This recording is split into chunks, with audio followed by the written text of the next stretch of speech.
tu kum sang ni le som ni adia wanoi le sit pum pilo so nat nagim nei ta COVID-19 ji ho bung mi thieng te tam ta en pathian ho in thieng bel theilowa imova pathian tha chau akona ki pa na thu pha lung na chima ingai theilo nungova tuni ni kho ajong e ho adia Believer Eastern Church Surachanpur Diocese lamkai te hon online na ding he jong le he tabang program lo pita hin gun pi zalvin ama ho chunga ki pa thu se vin chule he tabang lunggel pha hin pe i pau pathen ama san thangwa na i pe vin tiang le he chi online salmon pedinga zong thinglel hasam ta ki he jong le ke ma jeng jong chan phalo pi ta hin pe zalvin ama ho zo se chunga ipaka Yesu Krista minin kakipana kan phongen chule tuna he chi online sermon anangai ho zo se jong ipaka Yesu Krista minin abon chaven kangai lutna chibai kan pe ve tunia muntam ta kipana thopa adang cha gilkela I nunguwa jong pathenin wang chan pha e pinala juvin eti chun tuni ni khojenga jong mun chom choma chutiang la pathen thacha za chom ho akona jong ina za jing banwa tuna e ho bung sunga kona jong za thei dinga umji vin thanom ta la ki pa ta he chi pathen tho anangai chi dingin jong avelin pakai minin igiti movin he tuna phat chom cha pathen thwa eki holim na dingwa kadei hlen chang chu hele Hebrai bung som lakhat chang som ni le li le som ni langa ga sim khom hete chuin mosi aki khan thit phanin ta sanwangin pharau chanu chapatia kimin voding adan aman chom khat chon se na num sa sangin pakai mi te to bol he so thu khom ding chu alheng zotan ahi Egypt gama gozo si sangin Krista aho sit nau chu chungnung zon agelin ahi aze chu aman to phatman asan ding lam jeng chu avet ahi isim do nau pakai thagavin ibon chawa dingin atha tan phat the ebu pi taw hen tuna hechithwa ega ki holim na dingova kadei sa na pen ta che hele Christian hin ho hi ade in tulai ta I Christian hin ho hi ingai tu hele lung kham ta John set na to ki bul khom na dinga nai cha bailam ta ai lai phat ta a hi en aje chu thil phatam pi jong bol thailowa thil se tam ta ho he apha banga chu tiang le adi banga hongkelanga mi tam ta ne chu adi banga gela awa amawang achai na he e ho dinga man tha na e puilut thei zengo a hi lai ta hen chu tiang le tu lai jin ta san sa te tam ta ho hin pathian zala pathian lenggam na to na a hi lo le khosung veng sunga thil pha e bol nau chunga eya dinga ithil phabol ji kipa man ichan dinga lom kipa thu hen lang ipi jong le iza dinga lom ichan dinga lom ho ichan lo ji lung he su na ai lo le lung tha na tam pi nei jong I diu gin sa no min he ichi je chun tunin alhang pi aga het thei dingin ichi Hebrai bung som la khat chang som ni le li som ni langa mo si aki khan thit pha nin ta sanwangin pharau chanu chapatia kimin voding ada in aman chom khat chon set na num sa sangin pathin mi te to bol he su thu khom ding chu alheng zotan ahi kangai ton mo si hi ahung pin na thusim ivetna he jong le lungsit ta phat la ya ahung pin aje chu Egypt gama pharau leng len thunei ta thanei ta pan Hebrew mi nào sen hung pieng tha pasal ho zo se su mang dinga anapon na chutiang le hichina to ache pi lai ta amo si hi hung pieng kha he ti chu Bible ko na kiche ta ina het jing sau he ani na a ama jong hi anun thathum ham chu an selin chi jo wa chu hu do zo ta dinga ki ta san lo je a sin khuma ana sina vadung tuila a anal ho sa ta chu teng le he cha chun pathen in a hing hoinom je en pharao so pinun he chi chu anakimu khel ama chapa asim dinga anakila ata ingai to le Hebrew mi hi jong le Egypt mi hi na citizenship ne ya hung sei len hen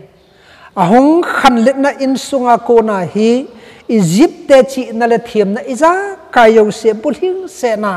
hung ki zilan ni khat le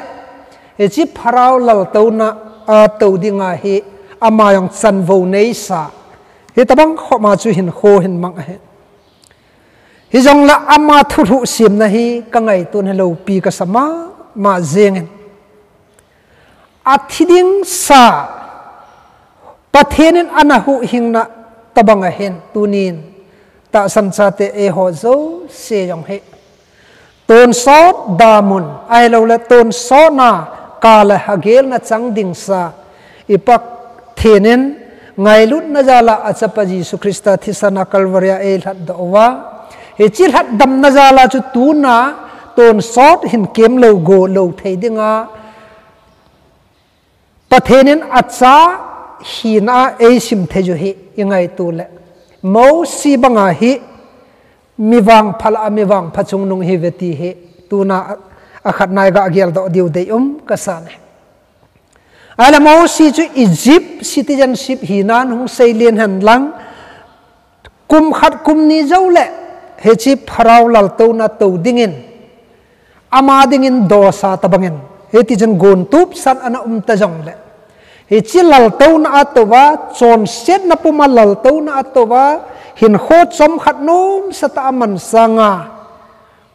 ami te ngai lut na pathen asem pa le ahu hing pa ngai lut na gel don ama kina gen the he su tho ding ananom zo na kilhen zon e jun tunin so pite ho thil zo se ade den tu lai khang he e ho dinga choice aphai bol nom yang le e ma choice koiman nam phu a e sol ampon a se bol nom yang le e ma choice nang ma choice chu hoitilama dinga nakigel thu mo si banga pathen lunglai na a mangdinga nakigel thu em a hi lo le hichiwan noi chon set na git lo na heto chi jom jing dinga nakigel thu em ti hi inakigel divin amasan kan tim nomun hem ani na mo si hin kho ivenal pathen ko na anachangin aman achanga thulu na asim chu pathen mi te to gen thei he so ta he jong le hin khoman khom dik alhen ta zen pathenin ama he achom pe anakovin pathenin akau da en chiteng le ami te Egypt gama ko na pui do dengen anal heng do tan mo sidinga ngai to ale nop na dinga jong han ha sama ma ka san ga ngai to lew hen Egypt gama hi ama hi tulai pawa seidinga wanted anal ha ta ahil wala hit list ana tha dinga ana umsa hen hijong la pathenin ami te Israel te Egypt gama kona gapui do dinga kona anei lai hin ki son lel na dim set hijong la pathen hat na pathen phat na ho zo se amu chet ahead chet zalen hiti chun nop na aman thulu na chu anasim jiang thejin he chi ngai to le tunin ulenaw tam ta tunin kipa na thu phal hang sam theilu tam pi ki men hoin sunga pathian thu sei thei talo tam pi ki tan muntina revival program hello la kem adang dang seminar ho gabol na ding phat lem chang mulo jing kita hi jong le pathianin e ko naw wang achapa Yesu Krista thi sana ko na hat dami chan zalovian tu na jong mi zo se achom be akil hem do hello jong la mi zo sin thil pha pathian lung thai na thil pha e bol the na ding chan pha lo pi ta e chang the jovian len pathian e thang wa jovian he tunin so pi te ho ngai to hate pathian thu se min thang ta tam ta en mila pathian thu se phong thei ta pon pathian thu se min thang ta ho sangin khosung veng ning koya ulenau tam ta en pathian zalin thil pha tam ta an bolvin pathian na to na he lam cho min he ti hen lo pi ta en tong the javen e jo jo si zalin jong pathian e thang wa vin he ai le tuna avela ga su lang kit no mu chu mo sin kho mo si ki ko na he Egypt kama nung che kit dinga he ki gel thu na dinga ha sata ma he isai ta ve tha dinga anom san hi jong le hi chimuna sipai tam ta ki puja gal ga sa na pharao leng pa ga sa na azo teng la ami Israel te hen pui do ding yong hello a hello le thil bol theina za chom ne za hi chi ho a chu pharao le asipai te ho sugam hela ami te hen pui do ding jong hello amawang milham hin kho a chi a Egypt lengpa pharao khona kona ami Israel te pui do ding hi pathianin mosi angan sin ai ha sata mai hi jong le mosi anathu pem pon pathian ban thak na sungin anakal sung ha ham na lai jin ala mosin i chan geja pathian na ato na he pathianin angan sin amol so empty hi veleo han pathianin tiang gola ki phudin avet san hi je chun pathian thunung ta en hi chi tiang gol chu thalo ben anamangin Egypt gamal hunin ha sanata pi aton hi jong la pathian thahat nan mosi amang chan mi hem chi na le them na ki bol do zo lo thil mel chi na ki dang ta tam pi anabol do em ai le hi chi mel chi na hola pathian thahat na zala chun ami Israel te an pui do nunga i tabang ha san han to em tui san pi han to la an pha la joven gal pal dinga jong mi hem hi na pal zo ho hilo tui san pi an pha lai ta oven Egypt lengpa pharao le asipai ten tha chimit hil dingin an del ki no ven hi jong la pathian hat nan mosi amang chan chubang tui san pi len le thu chu tul gon anapui gal kai san aban kit evenala mosi lol hin na ho maragam mara phai cham an pha ovin tui don thei kha cha mu jo tapovin dang cha tui ngai na thigam ding hetawin eyong la pathian ban thahat na chun mosi khot amang chan tui ju don thei tui ta anaso pian teng la song pi akonin ai ta jong amu khalo bo song pi akonin tui aput do san ai wangen ami te hoi ingai to ale Israel te hi mosin hi chana Egypt te thaneina so atan na kim gen theina kon an pui do ki paula kilomen ai wangen aphun chil keu se eve aphun chil jite ngol mosin nun nem tan ana thoen ama ho don but sangin pathin ana dongin pathin ana bel so jin mosilam kaina ingai ta mosin pathin na to na ingai tu la akidang ma zeng na ahela maban ivet kina hele sinai mol ahong thonon pathenin mosi aman cha dan chu tuna milen milal khanin angai lut ata san khat ta samela in sunga akaulun aki ho pi bangan pathen to heti chun kamcheng tan aki ho the achung chona ami Israel te kiwai po na ding le ho chon dan ding heti chun thusom mo se khona ana peki na heti hozo se ingai to ale mo si hi pathenin lei set chunga jong ki paman tam ta ai lo la choi at na len ta sang ta ana pile long ta na kilang ne achung chona mo si thil bol na la a vet zui thei ta khat chu ami te chon sit jin mo si ami te sab set na nei pon ai wang pathen hianga ngai dam athum pen pa achom se na hungai dam te jin amawang ngai dam zo lehel ding ahi ta ale nale khabu thenga keima min jeng jong chunoi mangtan ti he mosi ami te dinga anakipi do na he ngai to te mate tunin so pite ho mosi hichen ke ja pathena dinga ta san ta le pathenin agin angan se na hozo se lo hing ta an bol nunga hin lấy xe nó trong hình lâu pi mà man te ti su gin sat ma hi jong le tunin sei no mu chu mo si hi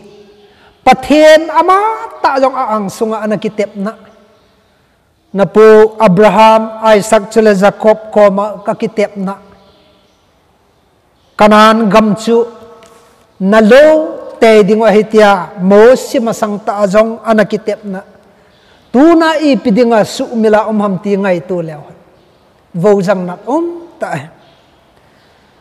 lei se na jong thil pha chang ding in lom ta je chu mi hing hi na jong tunin ina i to the lo ai lo le i bol the lo khat bol dinga u le naw khat ikitep ni jong le ato man thing se ra ki pen a bol hoya ato hoya le ki pa man akipe ben la jin tunin government service bol ho jeng song lam chom choma to phat man tam pi pi hin sanga award hoi ta mu iza jeng of e hon ho bung sung jeng a jong kum hlun teng le ho bung sunga thil pha bol ho zo se ki pa man za chom i bol pe jiven ain la mo si hi chen ke ja ami te ding la pathin angan se nakin lol hing ta han pui wangin kanan gam Jordan lui gal kai ding pathenin ana phal tapu ne ngai to tiam te so pite ho mosia dinga lung thla na thei tam pi umen te tunin ta san cha te ho ei ho jong ki ngai to te ka tien he tuna ei hon thil phai bol na la pathen mit mo dinga thil lo pi ta i bol thei sun i bol nau chunga hi ki pa na kam cheng jong iza kha lo mai the ahi lo la thil pe dinga lom jong i chan pha jo lo mai the suk mila jeng banga na jong ding he hi jong la mo si adinga alo pi na o point khat la ni ga sei belew mo si adinga aman agel na sanga len zo lo pi jon pathenin wana ki pa man lo pi ta ana koi pe ti imove ne ngai to ti mate so pi te ho baka Yesu Krista leisena len laiza asei jui mi thum ho to mol chunga kal to wa avo ki khela chu koi hungam kun hong vilam pathin van til ten hong vil pon he mo sile Eliza ahungen aki holy moveti aki mon he ichu Matthew bung som la sagi chang khana par som la thum imodi he lo pi ma zeng pathen chapal leise na chon se na thiding sahol hat do dinga ahunga hung vila cho koi machadang ai pot mosi ang pang panta na ani na a ta san cha te ho mi theng kil hen na ki chaya Jacob boy na phat etivin Bible Jacob boy na phat hung ki chai lama Judaten a Messiah o ahin mu chenova ahin ta san theina dingova thulhang sama hung ding chu pathianin mini an sol de ti chu thupona johanin anaji in hichite ni jong chu Mosile Elijama ma hekit dem Mose ading Mosin kho ka ngai to le yawang ki paman amuding umpo hijong lawana pathianin agel na sa ngalo pizo hoizon chanpha koi peti imovin hichiteni se ang lo pi khome ai wang athum chan na khat ka sei ben omen alo pizo che chu thupon bung som langa chang ni chang thum chu evena le thupon bung som langa chang ni chang thuma johanen anamudung zujin sahem chule alim chule amin number 2 ne zova chu chenga kona ki hu do cheng se chu pathen selang da akichayuwa phatvet tabang tui khang len panga chu adinu kamun ahi ama ho chun pathen so mosila chule kelngoi no la chu asawe atin alo pi ma zengin mo si chan hi tunin ngai to te so pite ho mi theng te hon yang mo sila le kel ngoi no la chu asa di tunin mi tang ta lei se na ho bung sungai to phatman a hello le society sungai to phatman a hello le in sunga veng sunga thilpha ibol hoki pa man imulo ja lung tha tampi ki man tunin hi chilei se na mu hi jong lew hen so pite ho wan gama pathian e hoding in jong gon sa ko ti ju ki che tan hi chi thusima kon he imu the ju vin ye chun lung thalo hel ding in ikiti mu vin aden tu lai phat lai ta thubul lamai se bangovin mi hem tang ta ai lo le ta san cha te tang ta hi thagawa gil kil dang cha gam ki ta ta sane le dona gil kil jong kim nai hi jong le cho jo si chung cho na thagawa gil kil dang cha naw he phat ong sot ta he mars tarik som ni le thuma panin tu ni chan ge ya ho in sunga pathen thu ngai khalo ho bung mi theng te tam pi ding ka ta san ne ai lo le kem ngai cha kem a pathen thu ngai thei talo tam pi ding ka ta san revival program ngai cha revival program a pathen thu ngai no ma ngai thei talo mi tam ta ding ka ging chan je chun hitabang thagawa gilkel dang cha hin khomang tam pi lai ta ibol thei son sonatuna preaching pathen thui thang sap theina pe no he mi pawasial silent preaching na oging talwa pathen thui sap phong na dio mi jo sen ibol theina dio chanpha phat hoi lo pita imu veti ka sei no me e jon so pite ho tunin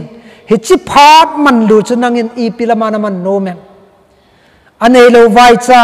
gilkel dang cha khat anne tuidon na pe an chang sel khat sel ni na pe theyang chu ki pa na thopalang sam he pathen kin na tong hi ve ai lo le sil le chen ding nei lo ai lo le sum la pa ya hasam dam mo ve sen al hasam hi che ho zo se ipan hu the ne tu na e ho dinga silent preaching na to a pathen kipana thupa irang sap theina pen ta hi to kilhonen tuni hin hi chilei sena pa sa na chang dinga kinem helovin van khopia ilhun tengle pathenin ei hodinga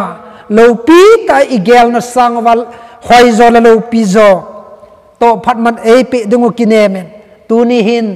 thagaw hin khoa itta san cha te hon I commitment sudi ohten chu tengle I choice ithil hen theina pau hi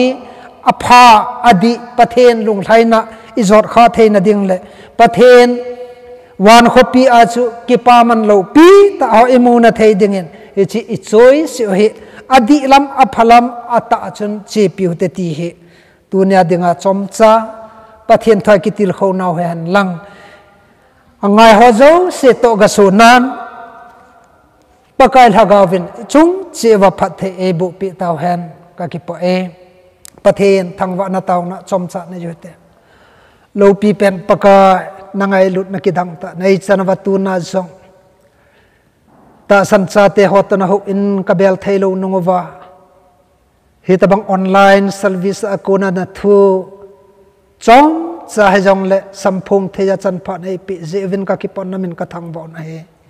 tunin na so mo si banga pakai lấy xét cho ngạc kinep na nei zo hi jong le van hopi a nang man ka chan ding wa lo pi ta nei koi pi ho gel do puma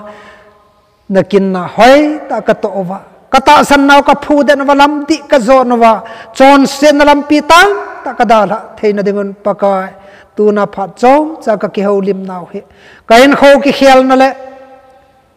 to ga so na ka nei theina ding wa za ka ya thaga wa phat the e bu ding wa kapaka Yesus Krista mina katawa he amen.